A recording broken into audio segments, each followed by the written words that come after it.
గోరు చిక్కుడుకాయ ఫ్రై ఎప్పుడు చేసినా సరే చాలా రుచిగా రావాలంటే ఒకసారి ఇలా ట్రై చేయండి. ఈ కూర ఇష్టపడని వాళ్ళు కూడా చాలా ఇష్టంగా తింటారండి. పిల్లల దగ్గర నుండి పెద్దవాళ్ళ వరకు అందరికీ కూడా బాగా నచ్చుతుంది. ఇప్పుడు ఈ గోరు చిక్కుడుకాయ ఫ్రై ఎలా తయారు చేసుకోవాలో చూద్దాం. Welcome back to our channel Ishani vlogs. అందరు ఎలా ఉన్నారు, బాగున్నారా?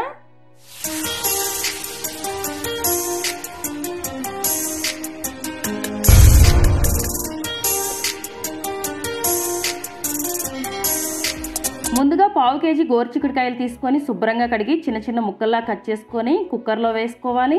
వీటిలో 2 గ్లాసులు వాటర్ యాడ్ చేసుకొని టేస్ట్కి సరిపడినంత సాల్ట్ కూడా వేసుకొని కుక్కర్ మూత పెట్టి విజిల్ పెట్టి 2 విజిల్స్ వచ్చే వరకు ఉడికించుకోవాలి. తర్వాత స్టవ్ ఆన్ చేసి కడాయి పెట్టుకొని 1.5 టేబుల్ స్పూన్ ఆయిల్ వేసుకోవాలి. ఆయిల్ వేడైన తర్వాత 2 ఎండుమిరపకాయలు కట్ చేసి వేసుకోవాలి. 1 టేబుల్ స్పూన్ పోపు దినుసులు కూడా వేసుకొని ఫ్రై చేసుకోవాలి. తర్వాత 2 పెద్ద ఆనియన్స్ కట్ చేసి వేసుకోవాలి. 2-3 గ్రీన్ చిల్లీ, అలానే కొంచెం కరివేపాకు కూడా వేసుకోవాలి. ఆనియన్స్ని 2-3 నిమిషాల పాటు ఇలానే ఫ్రై చేసుకోవాలి. ఆనియన్స్ ఇలా ఫ్రై అయిన తర్వాత 1/2 టేబుల్ స్పూన్ అల్లం వెల్లుల్లి పేస్ట్ వేసుకోవాలి. అల్లం వెల్లుల్లి పేస్ట్ పచ్చివాసన పోయే వరకు ఫ్రై చేసుకోవాలి. తర్వాత ముందుగా ఉడికించి పెట్టుకున్న గోరు చిక్కుడుకాయ ముక్కలు వేసుకోవాలి.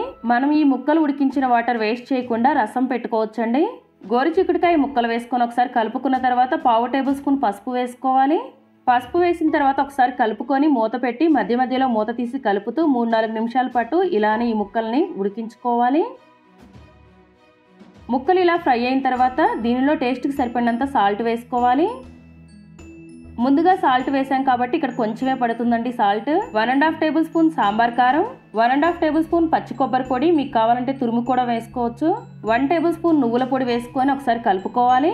వీటన్నింటినీ కూడా ఒక 2 నిమిషాలు ఫ్రై చేసుకుంటే సరిపోతుంది. స్టవ్ సిమ్లో పెట్టుకొని ఫ్రై చేసుకోవాలి. ఇలా ఫ్రై చేసుకున్న తర్వాత పైన కొంచెం కొత్తిమీర వేసుకొని కలుపుకొని స్టవ్ ఆఫ్ చేసుకోవాలి. గోరు చిక్కుడుకాయ ఫ్రై రెడీ అయిపోయింది. ఇది రైస్, చపాతీ రెండింటిలోకి చాలా రుచిగా ఉంటుందండి.